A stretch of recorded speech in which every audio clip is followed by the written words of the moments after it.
Que la paix, la lumière et la présence d'Allah soient avec vous, chers frères et sœurs en islam. Le mois de Ramadan est une lumière déposée dans le calendrier du croyant.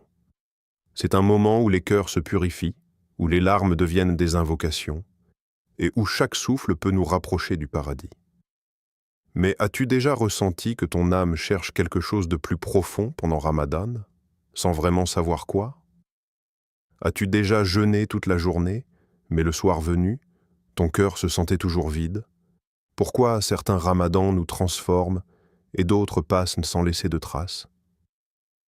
Aujourd'hui, à travers les enseignements rappelés par Dr Zakir Naik, nous allons découvrir les erreurs à éviter pendant le mois de Ramadan. Pas pour juger, mais pour corriger. Pas pour culpabiliser, mais pour grandir. Allah dit dans le Coran, « Ô vous qui avez cru, le jeûne vous a été prescrit comme il l'a été à ceux d'avant vous, afin que vous atteigniez la piété. » Sourate Al-Baqarah 283.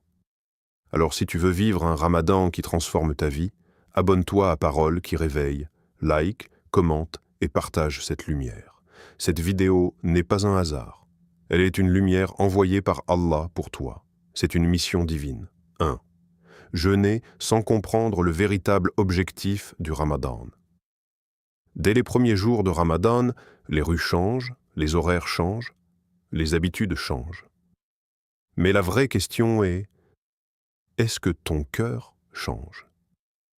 Beaucoup de musulmans vivent le jeûne comme une simple privation physique.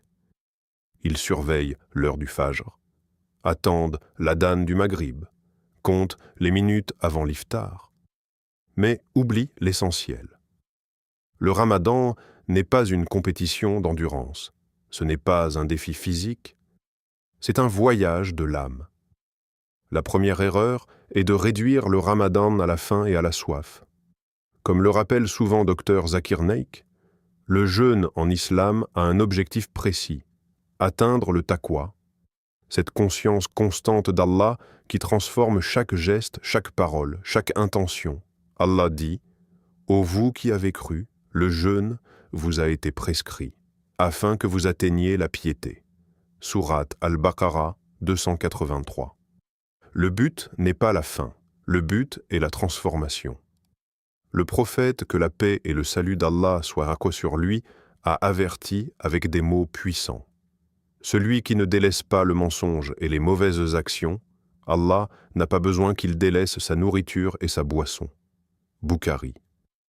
Cela signifie que jeûner tout en continuant à mentir, médire, insulter ou regarder l'illicite vide le jeûne de sa lumière. Le corps s'abstient, mais le cœur reste négligent. Imagine une lampe magnifique, mais sans huile. Elle a la forme, elle a la structure, mais elle ne produit aucune lumière. Jeûner sans purifier son comportement, c'est exactement cela.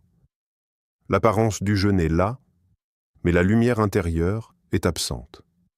Le Ramadan n'est pas venu seulement pour affamer ton estomac. Il est venu pour réveiller ta conscience. Le véritable jeûne commence lorsque tu contrôles ta langue alors que tu pourrais répondre. Lorsque tu détournes ton regard alors que personne ne te voit.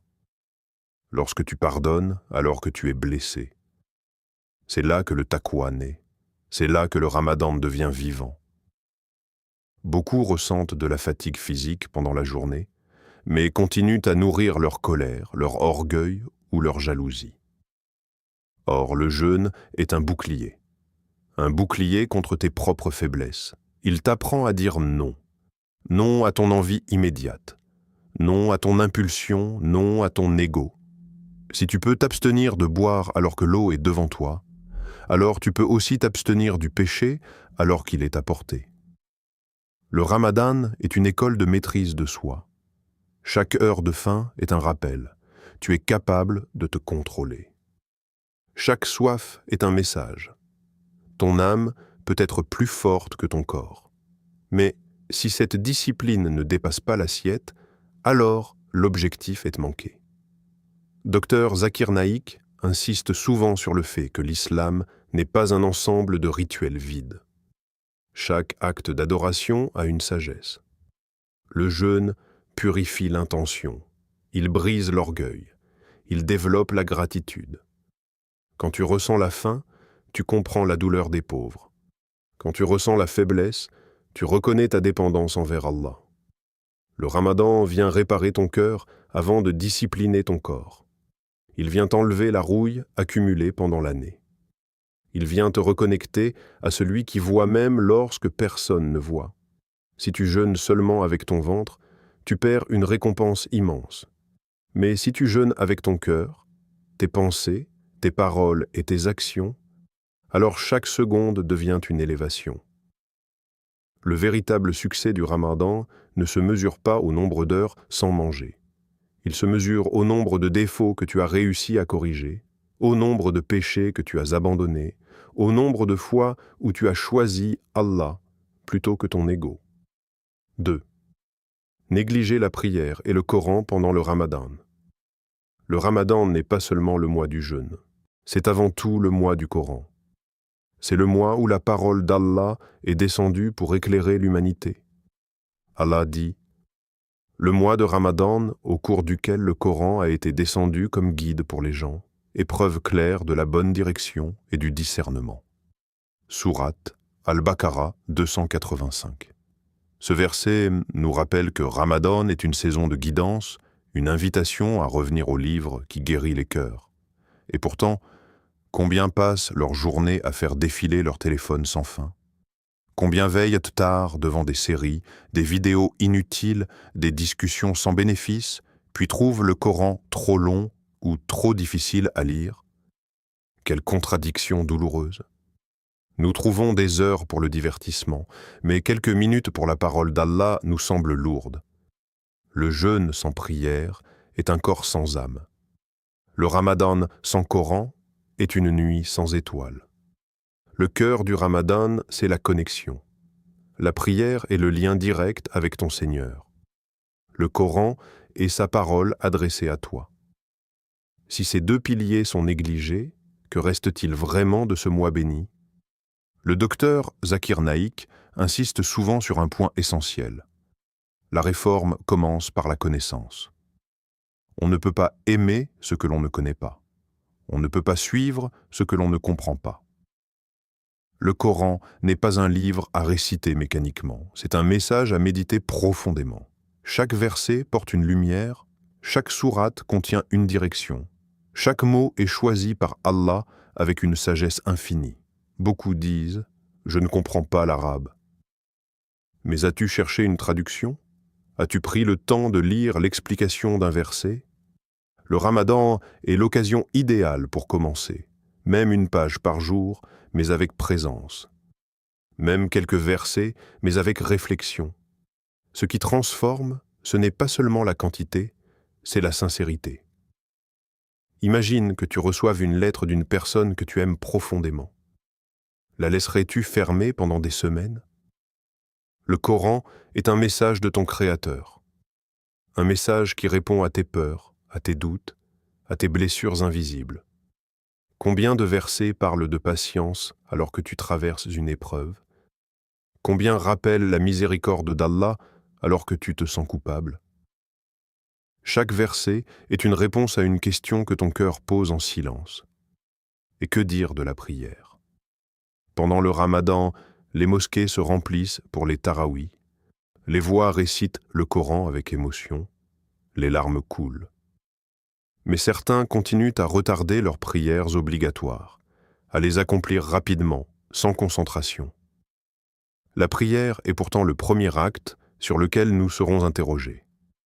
Elle structure la journée du croyant. Elle discipline l'âme. Le Ramadan est un entraînement intensif.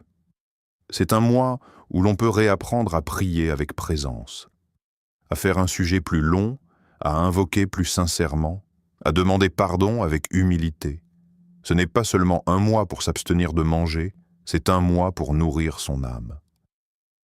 Lorsque le Coran entre dans ton quotidien, ton regard change, tes priorités changent, ta manière de parler change. La lumière du livre commence à influencer ses décisions. Tu deviens plus patient, plus conscient, plus reconnaissant. C'est cela, la véritable réussite du Ramadan. sortir de ce mois avec une relation plus forte avec la prière et le Coran. Négliger la prière et le Coran pendant Ramadan, c'est passer à côté de la plus grande opportunité de l'année. C'est rester à la porte d'un trésor sans jamais entrer, c'est jeûner avec le corps, mais laisser l'âme affamée. 3. Transformer l'iftar en excès et en gaspillage. Le Ramadan est venu pour nous apprendre la maîtrise, mais pour certains, l'iftar devient le moment de toutes les exagérations. Toute la journée, on parle de patience, de spiritualité, de purification. Puis, au moment du Maghreb, les tables se remplissent au point de ressembler à un festin permanent. Plats multiples, boissons sucrées, desserts en abondance, et parfois, une grande partie finit à la poubelle. Où est la sagesse de la faim vécue toute la journée? Le mois de la discipline devient alors le mois de l'excès. On jeûne pendant des heures, mais on compense la nuit par une consommation encore plus importante que le reste de l'année. Cette contradiction vide le jeûne de sa profondeur. Le Ramadan n'est pas un cycle de privation suivi d'explosion. C'est un entraînement à l'équilibre. Le prophète, que la paix et le salut d'Allah soient la main sur lui, rompait son jeûne avec quelques dattes et de l'eau. Simplicité, humilité, gratitude. Il ne transformait pas l'iftar en banquet. Il comprenait que le véritable besoin était spirituel avant d'être alimentaire. Cette simplicité n'était pas pauvreté, mais sagesse. Elle enseignait que la bénédiction ne réside pas dans la quantité, mais dans la baraka. Docteur Zakir Naik rappelle souvent que l'islam est une religion d'équilibre. Allah dit dans le Coran « Mangez et buvez, mais ne commettez pas d'excès ». Sourate Al-Araf 7:31. L'excès n'est pas seulement une question de nourriture, c'est une attitude du cœur. C'est oublier la mesure, c'est laisser le désir reprendre le contrôle. Lorsque l'iftar devient un moment d'exagération, plusieurs conséquences apparaissent. D'abord, la fatigue. Un estomac trop rempli rend le corps lourd. Ensuite, la négligence. La prière d'Isha devient difficile. Les tarawih semblent interminables. Le soujud devient court. Le cœur perd sa concentration. Comment méditer sur le Coran lorsque le corps lutte contre la lourdeur? Quand l'estomac est trop plein, le cœur s'alourdit. Et quand le cœur s'alourdit, la lumière diminue. Le Ramadan est censé affiner la sensibilité spirituelle, pas l'étouffer. La fin de la journée nous rappelle notre fragilité. Elle nous rapproche des plus démunis. Mais si le soir nous oublions cette leçon, alors l'expérience perd son sens. Il y a aussi la question du gaspillage. Combien de foyers préparent plus que nécessaire au cas où? Combien de plats finissent jetés alors que d'autres, dans le monde, n'ont rien pour rompre leur jeûne? Le Ramadan devait nous rendre plus conscients, plus reconnaissants, plus solidaires. Le gaspillage est à l'opposé de cette conscience. L'iftar est un moment sacré. C'est un instant où les invocations sont exaucées. C'est un moment où l'on remercie Allah pour la force accordée pendant la journée. Imagine rompre ton jeûne avec simplicité, en levant les mains, en ressentant une gratitude sincère. Ce moment a une douceur particulière lorsque le cœur est léger. La modération est une clé spirituelle oubliée. Elle ne signifie pas se priver de tout plaisir. Elle signifie garder le contrôle. Manger pour se renforcer, pas pour s'alourdir. Apprécier sans exagérer. Se souvenir que le but n'est pas la table, mais la transformation. Le Ramadan nous apprend à maîtriser nos désirs, pas à les satisfaire davantage la nuit. Si tu peux résister à l'eau toute la journée alors que ta gorge est sèche, tu peux aussi résister à l'excès au moment de l'iftar. C'est la même discipline, c'est la même lutte intérieure. Transformer l'iftar en moment d'équilibre, c'est redonner au Ramadan sa profondeur. C'est faire de chaque bouchée un acte de gratitude. C'est comprendre que la vraie satiété n'est pas celle de l'estomac, mais celle du cœur. 4. Perdre son temps dans les disputes et les réseaux sociaux. Le Ramadan est une école de patience. Chaque heure de faim est une leçon. Chaque moment de soif est un entraînement. Pourtant, paradoxalement, c'est durant ce mois béni que certains deviennent plus irritables, plus sensibles, plus enclins à la colère. Une parole de trop, un ton mal interprété, une petite frustration, et la dispute éclate. Où est passée la sagesse du jeûne? Le prophète, que la paix et le salut d'Allah soient sur lui, nous a donné une directive claire. S'il jeûne, qu'il ne dise pas de grossièreté et ne crie pas. Si quelqu'un l'insulte, qu'il dise « je jeûne ». Ce hadith n'est pas seulement un conseil moral, c'est une stratégie spirituelle. Dire « je jeûne » n'est pas une déclaration aux autres, c'est un rappel à soi-même. C'est une manière de calmer l'ego avant qu'il ne prenne le contrôle. Le jeûne est un bouclier. Mais un bouclier ne protège que si tu le tiens fermement. Si tu le laisses tomber au premier conflit, il devient inutile. La colère, les disputes, les mots blessants peuvent réduire la récompense du jeûne. Tu t'es abstenu de manger toute la journée, mais en quelques secondes de colère, tu perds la lampe et la lumière accumulée. Aujourd'hui, une autre épreuve s'ajoute, les réseaux sociaux. Pendant le Ramadan, beaucoup passent des heures à faire défiler des contenus sans fin. Vidéos, polémiques, débats religieux agressifs, commentaires provocateurs. On entre pour 5 minutes et on ressort 1 heure plus tard, le cœur agité. Le temps est l'un des plus grands trésors du croyant. Et le Ramadan est le moment le plus précieux de l'année. Pourquoi le gaspiller dans ce qui n'élève pas l'âme? Dr Zakir Naik rappelle souvent que le musulman doit utiliser son temps pour rechercher la vérité, approfondir sa connaissance et renforcer sa foi. Les débats inutiles ne produisent ni guidance ni paix intérieure. Ils nourrissent l'ego. Ils transforment la religion en confrontation plutôt qu'en élévation. Combien de disputes commencent par un simple commentaire? Une phrase mal comprise, une opinion différente, et soudain, les insultes apparaissent. Le cœur se durcit. La sérénité disparaît. Le Ramadan est censé être un sanctuaire, un espace de purification intérieure. Pourquoi y introduire le bruit et l'agitation? La patience ne consiste pas seulement à supporter la faim. Elle consiste à contrôler sa langue, à maîtriser ses réactions, à choisir le silence quand les mots pourraient te blesser. Le prophète, que la paix et le salut d'Allah soient sur lui, était le modèle parfait de maîtrise de soi. Son calme face à l'insulte était une force, pas une faiblesse. En Ramadan, nous sommes invités à imiter cette noblesse. Chaque minute passée dans une dispute est une minute perdue qui aurait pu être investie dans une invocation, une lecture du Coran, une réflexion profonde. Chaque énergie gaspillée dans un débat inutile aurait pu être dirigée vers une prière sincère. Le temps de Ramadan a une valeur multipliée. C'est un capital spirituel. Le Ramadan est un sanctuaire.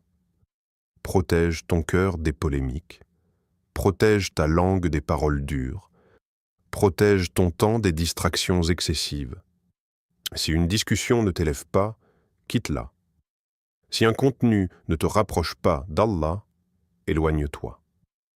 La discipline du jeûne doit s'étendre à tes paroles, à tes clics, à tes réactions. Le véritable jeûneur n'est pas seulement celui qui s'abstient de manger, c'est celui qui préserve sa paix intérieure, celui qui choisit la douceur plutôt que la confrontation, celui qui comprend que la plus grande victoire n'est pas d'avoir le dernier mot, mais d'avoir un cœur apaisé. 5. Attendre la fin du Ramadan pour changer. La plus grande erreur, et peut-être la plus subtile, est de considérer le Ramadan comme une simple parenthèse spirituelle. Un mois intense, rempli de prières, de lectures, d'efforts. Puis, une fois l'Aïd passé, un retour progressif aux anciennes habitudes. Comme si la foi avait une date d'expiration, comme si la proximité avec Allah était limitée à 30 jours par an. Pendant le Ramadan, les mosquées se remplissent. Les larmes coulent dans les prières nocturnes. Les langues multiplient les invocations. Les cœurs semblent plus doux, puis, doucement, certains abandonnent les prières surérogatoires. Le Coran reprend sa place sur l'étagère. Les bonnes résolutions s'effacent. Cette alternance affaiblit l'âme. Docteur Zakir Naik rappelle souvent que l'islam n'est pas saisonnier. Allah est le Seigneur de Ramadan, mais aussi le Seigneur de Shawwal, de Dhul Hijjah, de chaque jour de l'année. L'adoration n'est pas un événement annuel. C'est un mode de vie. Le véritable succès du Ramadan ne se voit pas seulement pendant le mois béni. Il se révèle après. Si tu es meilleur après Ramadan qu'avant, alors tu as gagné.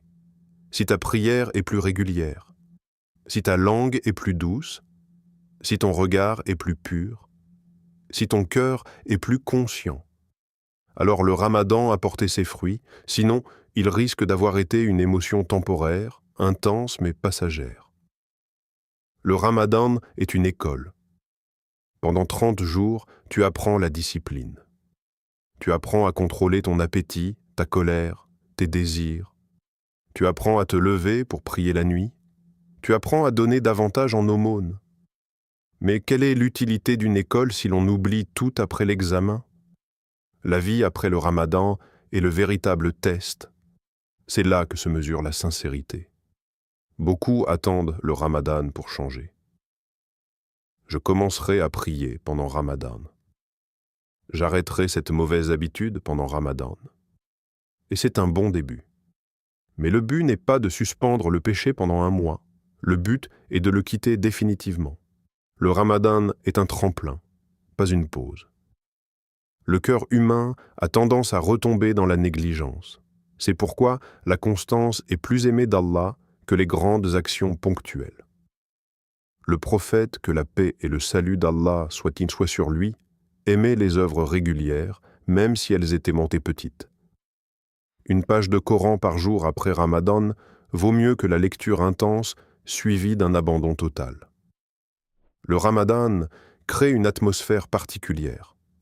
Les shayatines enchaînent. L'environnement est plus propice à la foi.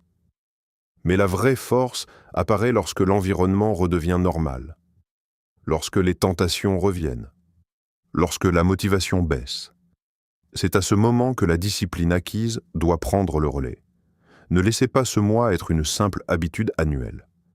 Ne le transforme pas en tradition culturelle sans transformation intérieure. Fais-en un tournant, un point de départ. Décide qu'après ce Ramadan, tu ne seras plus la même personne, pas parfait, mais meilleur, pas irréprochable, mais plus conscient. Le Ramadan est une miséricorde renouvelée chaque année, une opportunité de réinitialiser ton cœur. Si tu sors de ce mois avec une relation plus forte avec la prière, avec le Coran, avec la patience et la maîtrise de toi-même, alors tu as compris le message. Le véritable croyant ne dit pas « Ramadan est fini ». Il dit « Ce que j'ai appris pendant Ramadan commence maintenant. Le Ramadan est un cadeau. Mais un cadeau peut être mal utilisé. Aujourd'hui, nous avons vu les erreurs à éviter. Jeûner sans intention profonde, négliger le Coran, tomber dans l'excès, perdre son temps et limiter le changement à un seul mois. Ce mois est une miséricorde immense. C'est une opportunité de renaissance. Chaque sujet peut effacer un passé lourd. Chaque larme peut ouvrir une porte au paradis. Ne laisse pas ce Ramadan être comme les précédents. Fais-en un moment décisif. Si cette parole a touché ton cœur, abonne-toi à Parole qui réveille, partage cette lumière autour de toi et écris en commentaire. Ya Allah, fais de ce Ramadan un tournant dans ma vie. Merci d'avoir ouvert ton cœur à cette parole. Que la paix d'Allah t'accompagne, qu'il illumine tes nuits de prière et accepte ton jeûne. Allah dit, ô mes serviteurs qui avez commis des excès à votre propre détriment, ne désespérez pas de la miséricorde d'Allah. Certes, Allah pardonne tous les péchés. Sourate Az-Zumar 39, 53. Peu importe tes erreurs passées. Ce qui compte, c'est ton retour vers lui.